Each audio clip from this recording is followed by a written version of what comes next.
Nous sommes à Ameriyat El Fallujah, dans la province d'Anbar. Ici, seulement 45 km séparent Bagdad de la position la plus rapprochée du groupe armé État islamique. Nous accompagnons les hommes chargés de stopper sa progression vers la capitale. D'emblée, il est clair que l'EI n'a pas l'intention de s'arrêter. Notre escorte ne tarde pas à entrer dans la bataille.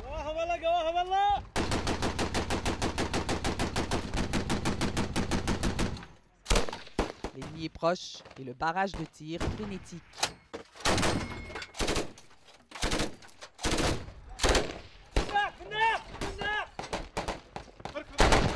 Une communication interceptée annonce une pluie de mortiers d'un instant à l'autre de la part de l'EI.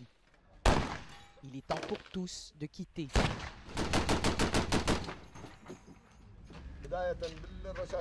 De retour à la base d'opération de la brigade, un peu en retrait du brouillard de la guerre, Abou Kayser explique ce qui s'est passé.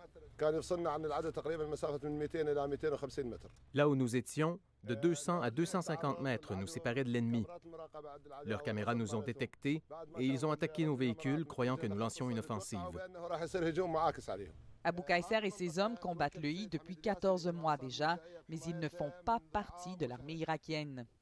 Notre combat est idéologique et religieux. Nous ne sommes pas une armée qui reçoit des ordres et nous sommes prêts à combattre aussi longtemps qu'il le faudra. Déjà, 53 des volontaires de la brigade Ansar al-Marjaïa sont morts dans cette guerre. Ils ont été parmi les tout premiers à répondre à la fatwa lancée par le grand ayatollah al-Sistani en juin de l'an dernier, appelant tous les musulmans aptes au combat à prendre les armes contre l'EI. Hamid al-Yassiri, un imam qui enseigne dans une madrasa, une école religieuse de Najaf, commande les quelques 2500 combattants de la brigade. Nous avons demandé à être aux premières lignes. L'armée est derrière nous. L'armée irakienne est une grande armée, mais elle a perdu confiance en elle. Nous, des milices populaires, voulons lui redonner cette confiance. C'est grâce à l'intervention du commandant al-Yassiri que nous avons pu visiter les positions tenues par l'armée irakienne dans le secteur, ce qu'on nous refusait jusque-là. En route, on peut entendre les conversations radio entre les combattants de l'EI qui s'informent de nos mouvements.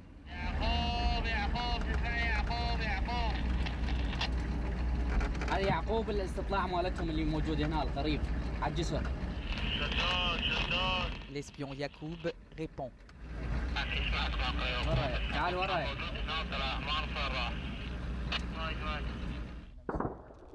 Retranchés derrière un talus, les soldats de la 17e brigade de l'armée irakienne font le guet, eux aussi. Ces soldats de l'armée irakienne assurent la garde arrière de la brigade d'Ansar al-Marjaïa. Ils ont à peine 20 ans pour certains et 2 mois d'entraînement militaire. Ils disent avoir récemment reçu de nouvelles armes de la part de la coalition, ce qui les aide dans leur lutte contre le groupe armé État islamique.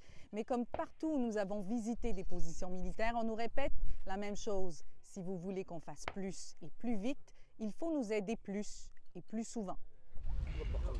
Pour compenser l'inexpérience des soldats qu'il dirige, le lieutenant-colonel Mahmoud doit souvent lui-même mettre la main à la pâte.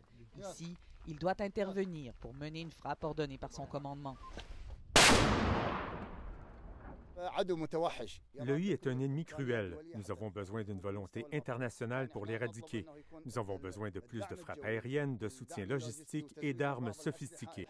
Le sentiment que la coalition internationale manque d'une réelle volonté de vaincre l'EI est partagé par le commandant Hamid, qui va même plus loin.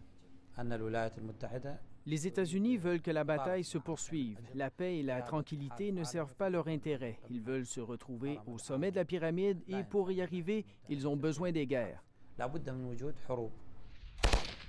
Entre les milices populaires et la coalition, la méfiance est partagée. Le problème, c'est que la coalition ne souhaite pas, directement en tout cas, appuyer ces groupes armés soutenus par l'Iran. N'empêche, ces milices chiites représentent encore la majorité des troupes au sol, en lieu et place de l'armée irakienne qui tarde à se remettre de sa déroute de l'an passé. Le religieux devenu commandant militaire croit qu'il reviendra à la prochaine génération de poursuivre la guerre. Personnellement, je crois que l'Irak ne sera pas en paix au cours de cette décennie et même la prochaine.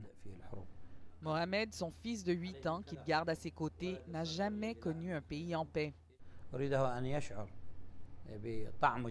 Je veux qu'il goûte au djihad, qu'il se rappelle plus tard que son baptême militaire s'est fait dans une guerre pour défendre l'humanité et sa nation. Il n'est pas trop tôt, croit son père, pour le préparer à prendre le relais.